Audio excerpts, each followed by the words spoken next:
Hey everybody, and welcome back to Kerbal Space Program RP-0.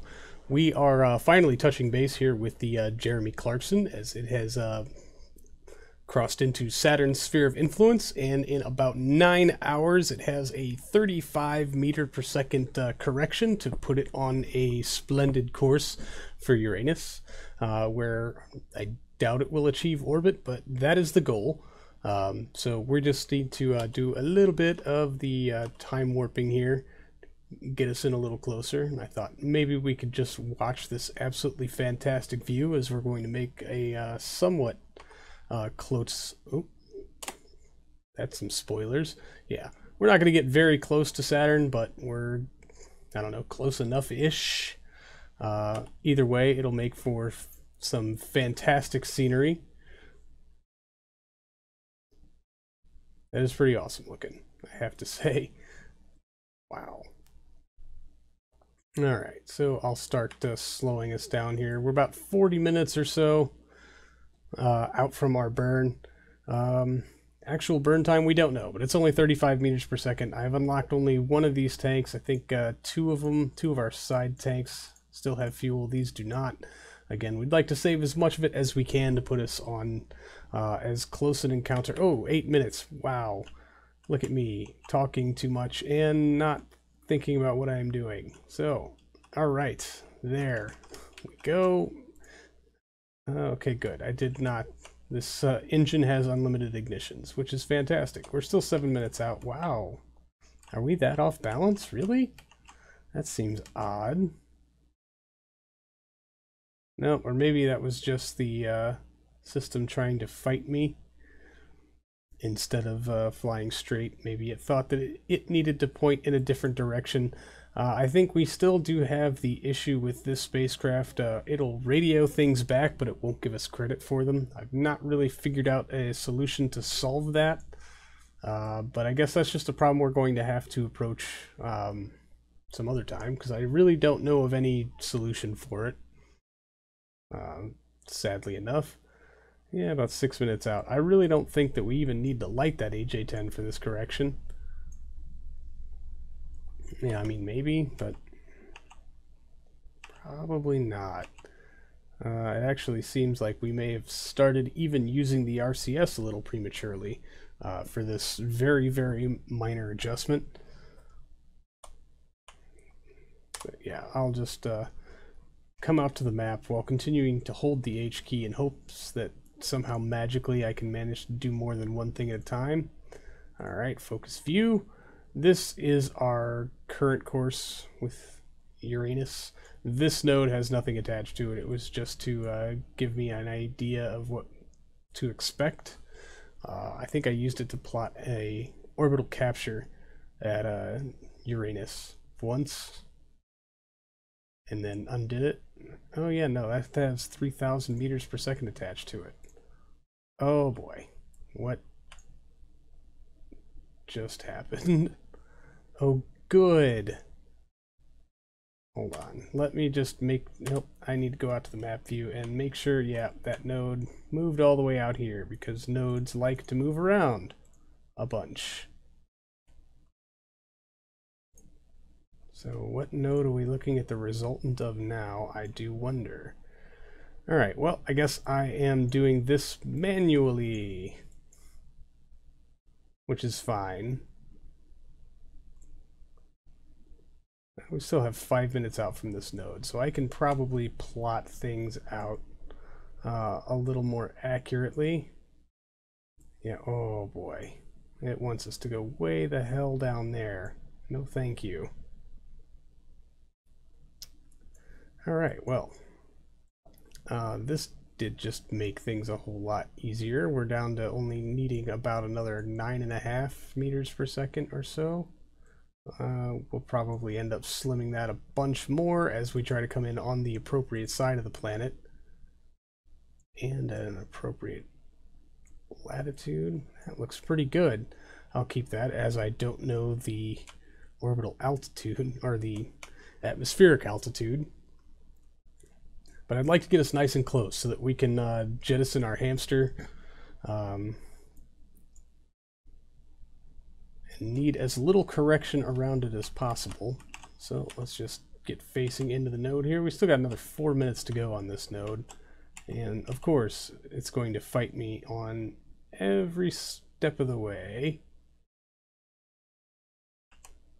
And yeah, looking pretty good, looking pretty good. Let's, okay, yeah, of course. Yeah, okay, I'll take my fingers off the keys. You can just go ahead and do whatever the hell it is that you want, Clarkson. If you could, yeah, right there. No, no, stop it. I will lock your tanks now. Very good. Excellent. All right, so he's en route. Let's kill that node and bring up a node here, add maneuver. And we're going to use this. Oh, that is really not that. Oh, wow. So we can actually get into an orbit here for right around 4 grand, was it? A little bit less than. Right around 4,000 meters per second, we can hit orbit. And we might actually have that. I'm kind of scared to unlock all the tanks, because I know the RCS is going to go crazy if I do that. Alright, there's 500. This gives us 1,000, 1,200 or so. That puts us at a little over 2 grand. And that, of course, leaves out what we have in the probe itself, which is probably another kilometer per second or so. And that's not hauling around these little. Well, this is actually 1 unit.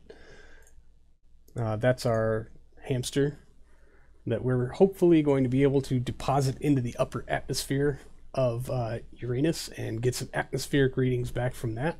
That would be really cool if we could pull that off. I tried to do something similar at Jupiter. It just it didn't work out as well as I wanted. So, all right, 4 years, 311 days, add alarm. That's awesome. Now, of course, we do also have corrections for our iBot probe. James May and Kentucky Kev in 55 days. But we've got a couple other things I wanted to get to, hopefully even before we've got this correction here on the iBot. So I'm going to go get to that, and I'll pick you guys up in just a few seconds. All right. And, well, the core of the other things we have to do have a lot to do out here with the Rosalina Memorial Research Station. Let me bring up, there we go, TAC life support. We're down to 36 days of water. Here's the thing. The CO2 scrubber as a byproduct produces water, but since there's no water tank here in this actual module, it just says no space for waste and won't activate. So my reliance on that to kind of keep the, I don't know, the balance, as it were, has not worked. So we need to give them a resupply. I was kind of planning on just pulling them off the station. They've almost topped off what they can fit in here science-wise. We're at 499.557, so like super lucky I stepped into this, or maybe it would have just like wasted some science or something. Local control. Do we not have... Yeah, well, it says we're starting transmission, so it looks like it might take a few minutes, but 2606. We'll just remember that number. Maybe we should be at, like, you know, that should put us over 4 or over 3 grand for our total science as soon as it's done doing its thing. But then actually once that's done, we can try to load in a little more data. I mean, not very much. We're at 647.1 of a total of 750 capacity. So we can give them a little more to work with, but I think basically we're going to keep this crew on station for a lot longer than I initially intended. I think they've been here 1 year and 100 days. Oh no, that's how long the lab has been on the ground. I don't know how long these guys have been on station. Interesting. Maybe we should think about bringing up a secondary lab module and a fresh crew of scientists, or maybe now that we have a lifter that's capable of moving a lot more mass, we can think about a heavy lunar lander that can carry more than 3 people at a time. Because really the whole dream of being able to venture out to another biome and collect more science is not limited by the crew or the range or anything like that. It's limited by how much science we can wedge into this tiny little module. 99, 100%, 499 data received. Nice. All right. And now they can continue to build up science. So let's move up to here and... really? Did I hit the wrong thing? Yeah, I sure did. Review stored data. And let me bring this up also so I can see our data is at 647. That's 5 MITs. Yeah. 675. That's 20,000 MITs. There's no way. We could get an extra 550 science if we could put that in the lab. Over 20 years. My God. Alright, we'll keep that experiment, and 12 MITs for the surface hydrogen scan. 708 to 750. Not bad. We'll deal with that. Clean experiments. We have review data in here also. EVA report. Oh man, 1100 science. 40 MITs. Oh, that puts us right up next to the edge. Cannot analyze. What? Surface return sample. That's 160. We'll hang on to that. I missed whatever that message said. So anyway, we need to give these guys a resupply, and I have one being built. I just wanted to double check and see exactly how they were doing. So we're going to jump back to the Space Center. All right, and so here we are out on the launch pad with our resupply for our moon base. Rosalina Memorial Moon Base Research Center. Man, I'm just having a hell of a day. Alright, so our relative inclination is somewhat respectable, so let's turn our SAS on. Throttle is set to full. Ignition sequence start. And we're lit. Let's get these clamps off. Okay, yeah, no warnings there. Everything's looking good. This is pretty much a carbon copy of our initial supply run, except I managed to switch the tank type on the orbital insertion module / stage thing to pressurize so that we can actually utilize that AJ-10 instead of just, I don't know, not burning around it, transferring the fuel, whatever that craziness that we had to do that first time through. We won't have to do this time, so we'll just hope for a nice clean landing. So I'm gonna get this little guy to orbit and we'll pick all of you up then. Alright, and due to time constraints of the episode, and certainly not me forgetting to turn my microphone back on, I have just sped the vast majority of this entire flight, including getting us to the moon, up in post. We've seen this DN2 go up a couple of dozen times before. It's a fairly reliable rocket. I think I have yet to have a failure on the RD-171s. Knock on wood. Here's hoping. Anyway, we are a bit under tonnage for this mission, same as we were last mission, which means we can actually make a larger cargo pod to bring to the moon, or even think of a larger cargo drop pod to start thinking about how we're going to get them to Mars, which I think is really kind of the next step for our cargo pod program.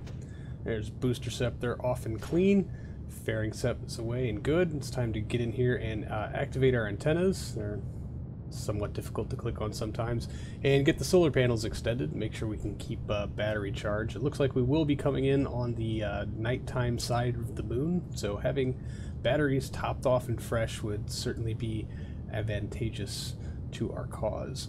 Other than that, it's just a nice, clean, easy, straight shot to orbit. We are in no lack for thrust-to-weight ratio, which is quite pleasant. Things are a lot easier to fly when you don't have to have huge gravity losses all the time. We actually end up angling down for circularization, just to make sure that we don't make that apogee go absolutely crazy. It's actually a little higher now than I really would have wanted entirely, but, you know, I tend to shoot for a 200 by 200 orbit every time and never actually get there. Unless, of course, I'm aiming for Tremonia Station, which is about 400 by 400. There's main engine cutoff. We've got about 1 kilometer per second left in the core stage, but we'll just go ahead and separate that off. We'll probably have to detonate it from ground stations later. And we'll get our maneuver node plotted out for our transfer out to the moon eventually. Yeah, it's a pretty good track. That brings us in nice and close. Spend a little more time tinkering with the node, trying to get the the perigee. I guess it would be perigee, right? Yeah, even though there's no apogee technically. We'll take a lap to get ourselves lined up. The moon was pretty much above us when we launched, so maybe it's like 3/4 of a lap or so. Good light on all 5 RL-10s. We've not had an issue with these engines for a very long time, and I really hope it continues to be that way. So we've still got 30 some odd days, maybe it's a 24. It's hard to tell here in post, but it looks like we'll be in no danger of them running out of water so long as this mission goes well. Should it fail, they can always just pack up what they've got, get into their lander, and ascend to the Artemis waiting for them in orbit, where they do technically have the life support to wait around for another lander and a resupply pod, but I think they've been on station long enough, and maybe at that point we just call it a day and bring them home, and then resupply the base at a later time and bring a fresh crew at some point after that. So we do have contingencies. No one's going to die today. I'm barring any horrible landing accidents or flying debris issues. We should be fairly well on track, but it's a good long burn with the RL-10s. There's only a little bit of overhead on this stage, probably 300 to 400 meters per second or so, but it's enough to transfer the weight to the moon. That's really what matters. Even though we do have, I think, a total of 10 ignitions on the RL-10, not much of that liquid hydrogen would survive the multi-day trip out there. I keep meaning to experiment around with radiators and see if you can put radiators on a service module stage, fill it with liquid hydrogen, and if it would prevent a lot of the boil off, but that kind of remains to be seen. That's really the last step in viability for long-term. I mean, if we could get RL-10s to deep space, I think they'd be an absolutely ideal mission for long-term stuff. All right, there's our node coming in, and yeah, we missed it a little bit. Correcting a little bit on RCS before we go ahead and jettison the RL-10 stage, leave it on an impact trajectory, and then we'll just tighten up our course. That ejection actually imparted a little bit more delta V than I thought it would, put us at much higher of a periapsis than I would have liked. Now, the cool thing here is that our approach, our periapsis here at the moon, puts us in a pretty good place to just do a one fell swoop kind of landing. So we can break for orbit, deorbit, and start to make our landing approach all in one burn, which is pretty nice. It's a nice view eventually when the sun will come out from behind the Earth and give us a nice little view to look at. And then we can just pan the camera right around and watch ourselves get closer and closer to the moon. We'll send out, and it'll kind of stop moving away from us and then grow just drastically bigger. That is a moon, not a space station. Anyway, so because it took us many days to get out this far, of course the moon has rotated. We'll have to adjust that node a little bit. And also our course seems to have magically changed. So we're going to adjust our periapsis to something that's not below the surface. And then we'll start plotting out our node for final approach. Yeah, now that we've got our target set, I can try to aim between the crosshairs a little bit, and we'll get that solved. Of course, we'll probably have to make one last adjustment as we get closer to the moon here. See, there it is. It has shifted that much just in like the 45 minutes or so, or the node has moved, whichever. Neither things would surprise me. But either way, every time we have to adjust it, it actually gets a little bit easier on our delta V. I think we're at right around 1 kilometer per second to deorbit everything. Now, here's the problem I did not quite anticipate, and really should have. We have no connection here on the side of the moon, which means we cannot stage off our capture stage, and that is a problem. It doesn't have quite enough fuel to complete this burn all on its own. And we can't really get rid of it. Yeah, I'll make some last minute adjustments to the node. as we're still on approach to it, we can still get away with that. So, yeah, there's that problem. If we can't stage this off, we can't really go for landing yet. So if we don't get a signal back by the time we kind of reach our resultant perigee, or periapsis, it's not perigee, wow, we're around the moon, not Earth, my goodness. My brain is just not working today. Anyway, if we can't regain that signal, we'll have to push back into an orbit, take a lap, or just wait till we have signal, then stage it off, and then go for landing, which would make me really sad, because I think this is the only time I've ever put something on the moon without it going for an orbit first. I could be very wrong on that front. I know I've done some impactors this way, because, you know, why bother to circularize an orbit if you're just going to slam into it anyway? But it's a very long burn on this AJ-10, which did kind of worry me. But the other solution to the problem is transfer some fuel from the landing stage into the capture stage, and just make sure it has enough delta V to finish at least this maneuver and get us out to our resultant periapsis, where we should reacquire signal. We'll be in plain view of Earth. Then we can transfer whatever fuel is left back into the landing pod itself, ditch our capture stage, and then go for landing. That's kind of the plan at this point. We're just trying to get that relative inclination sorted out, as well as making ourselves slow enough to capture this approach. We're already a bit past the node, so it's a little bit more of an extreme measure that we have to take to go for, I don't know, to adjust that inclination. But as far as I can tell right now, yeah, it's creeping down pretty much, but we're going to have to wander off that node and burn almost straight southward if we want to correct enough of it in time to get us to where we need to be. But slowly but surely, I mean, really, the braking isn't as difficult as of an issue. Taking a lap's not that big of a deal, but getting that relative inclination sorted is way more important, because we can't go for landing at all if we're that far off target. Yeah, looks like we got it solved. So I will turn you back over to old me, who remembered to turn his microphone back on.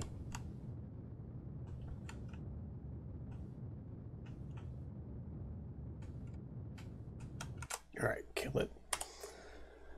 Okay. Interesting.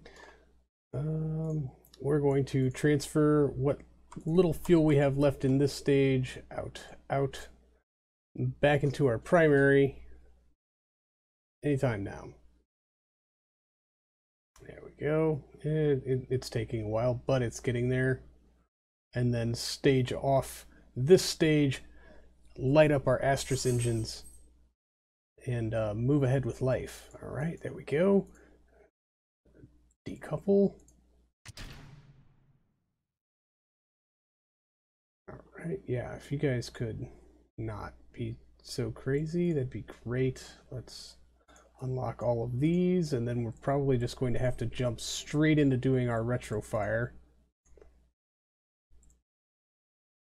So we are pretty high up, but we're pretty well in line with the target.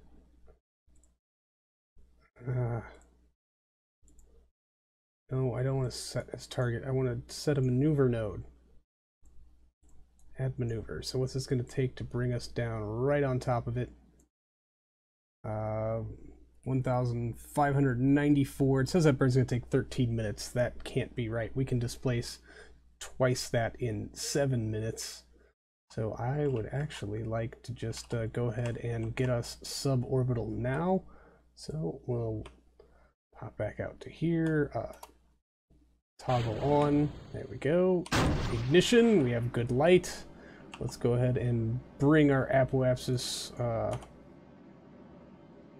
someplace closer to the target, or at least where we are. We are already suborbital. If we could just make that line a little cleaner for us, so that we're descending instead of ascending, that'd be fantastic, wouldn't it?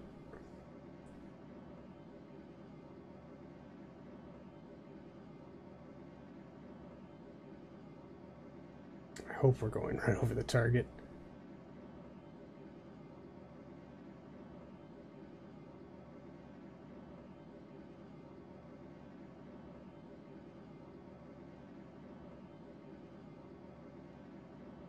I just hope that when we're over the target, we're low enough for me to see it, because, man, I'm leaning really close to the monitor, and I can't really tell, but it looks like the line's going through the center of that X. Alright, kill it. So, let's try to plot out a new node here, add maneuver, get it right over the target there, and come on, slam on the brakes. That should give us a much more accurate reading. Yeah, it says it's going to take 4 minutes to displace that. 1327 meters per second. That node is in 5 minutes. We'll give it just a, we'll let it run a couple of seconds over. Very nice view of Earthrise up there. And hopefully we'll be able to see our target and set this down right on top of it.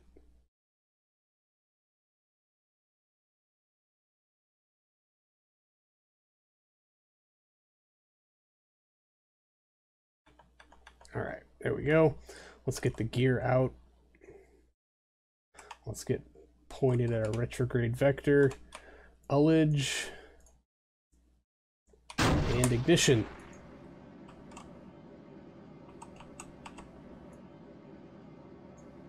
So the great question becomes, where is our target? We don't have a whole lot of speed to kill, so... But we are very high up. This does worry me a little bit based on our total delta V numbers. I may have rushed this a bit much. My biggest complaint really about the map view is that you can't zoom in as much as I would really like. It'd be really neat if I could get a lot closer in there to judge how accurate I am being with these burns, or how completely inaccurate I am being with these burns. But it doesn't look like we need a whole lot of correction to put us at least somewhere remotely close to the target, wherever it is. Bingo, there's a target.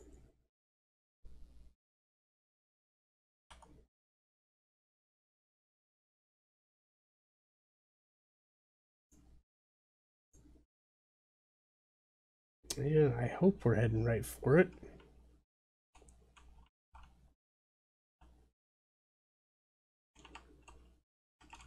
So let's keep those engines firing and get this landing thing on the way. This, of course, is going to be the heavily sped up part where I needed to concentrate a little bit more and couldn't really be bothered with the whole talking thing. So now that we've got the target in view, I can start making smaller corrections, as well as trying to arrest this velocity while maintaining a ballistic trajectory down onto the base itself, which is a lot harder to judge from a higher altitude than a lower one. But I think I've practiced this more than a few times now, and I think I have a pretty good feel for it, and it certainly is helped out greatly by having a really high thrust to weight ratio. We're up practically at like 4.5 now. Yeah, it may have been a little too much arresting, so we'll just try to put ourselves over the target in some degree while slowing our descent. And yeah, that may have been a bit much, so again, retrofire and try to adjust ourselves to come down right on top of it is what I would like. Every landing I can get a little bit closer. I feel like I'm getting a little bit better. And the one thing I will say about having this highly ballistic arc is that it gives you a lot more time to kind of suss out your current situation and come down a lot more accurately on top of the target rather than kind of sliding into a parking space at several hundred meters per second. Anyway, all of this nice falling gave me ample time to adjust my velocity and get angled in appropriately. At this point, not really worried a whole lot about fuel. Maybe I should have been. Now that I'm watching it in post, I was down to less than a minute of burn time. But we will go shut down 2 engines. That will help us get a little bit longer runtime out of it. We don't necessarily need a 5+ thrust to weight ratio. And yeah, if we could not land on top of the plumbing, that would be good. And here's old me for more live commentary.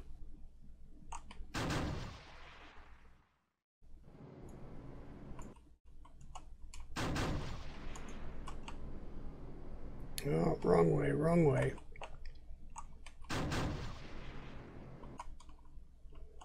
Yeah. I think it'd be best not to land on top of the plumbing. So we're just going to try to park this right over here.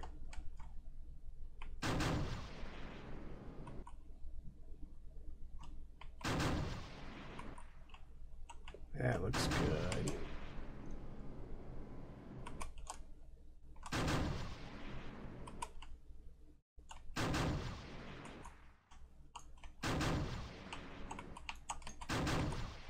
Touchdown.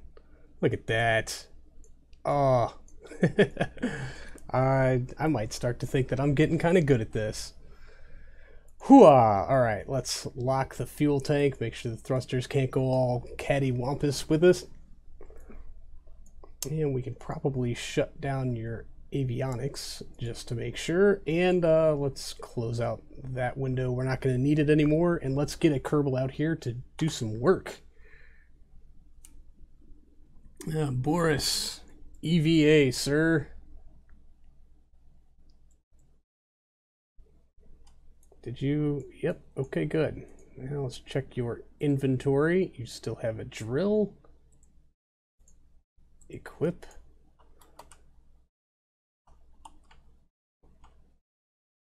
Nice. Excellently planted, sir.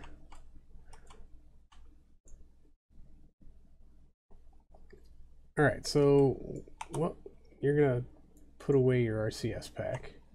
Put away your RCS pack, sir.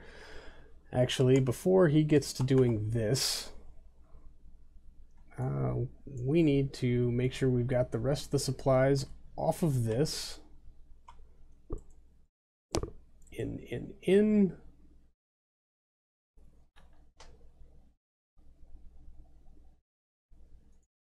Excellent. And I think I put some fuel in there. Yeah, just a little bit. That should be enough. So, no. Boris. There you are. Let's go out and unhook the plumbing from our old supply module and plug in the new one.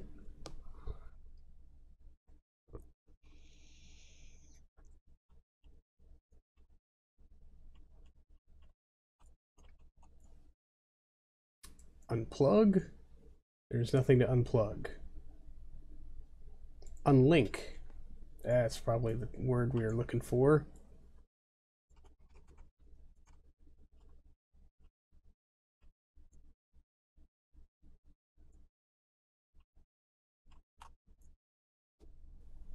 There we go. Link.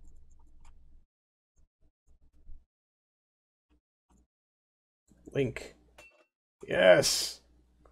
All right.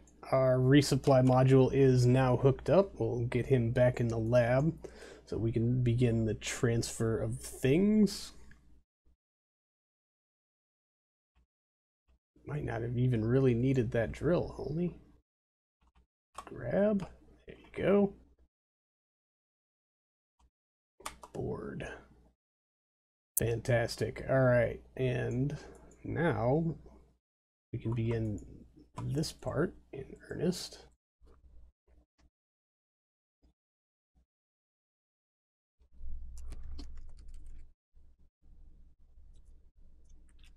Bingo. All right. And there's still lots of life left in that supply pod. So where are we looking at now? That's Tremonia, 334 days. Well, 283 days of water. That's going to be kind of our limiting factor. Maybe I should just dream up a different supply module, keep them up here for longer. But that's going to keep them going for a good long while. We've got, yeah, plenty of data in here. And they've already racked up 104 science, kicking out at 18.56 per day. That's pretty cool. Was there anything in here? Review stored data. That was, yeah, 20 grand. We'll keep that. That's the film return camera. Now, there's space in here for me to transfer some of this oxygen, isn't there? Let's just go ahead and do that. Why not? I don't know. The sooner we can empty that supply module, the sooner that maybe we can have another one.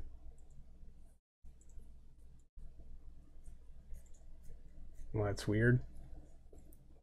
Lights on really means lights off. Or I guess it's telling me that the lights are... Never mind. I get it now.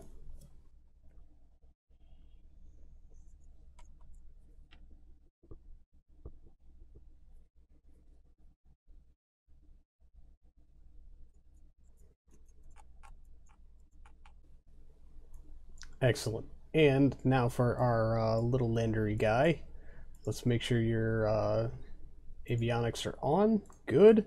We can probably activate 2 of your engines. Oh, those 2 are active, it says. Yeah. And we got a little bit of fuel in the tank. So we're going to go ahead and dispose of this. What is it being controlled from? Control from here.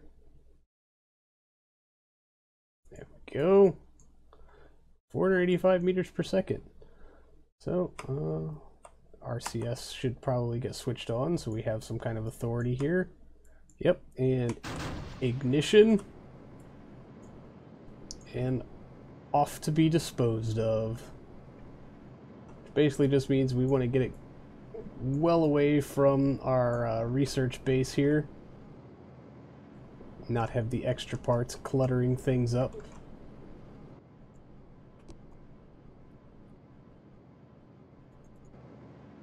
Because sure, why not? Alright.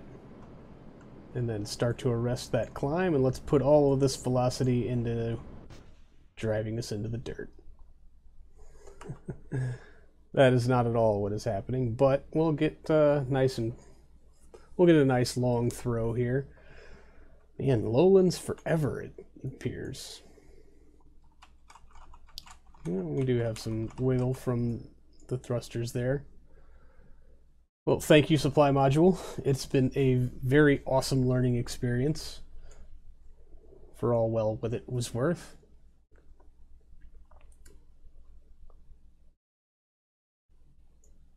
And as we watch it descend, that's going to do it for this episode, everybody. Thank you so much for hanging out. I really do appreciate it. And I will see all of you in the next one. So until then, see you later.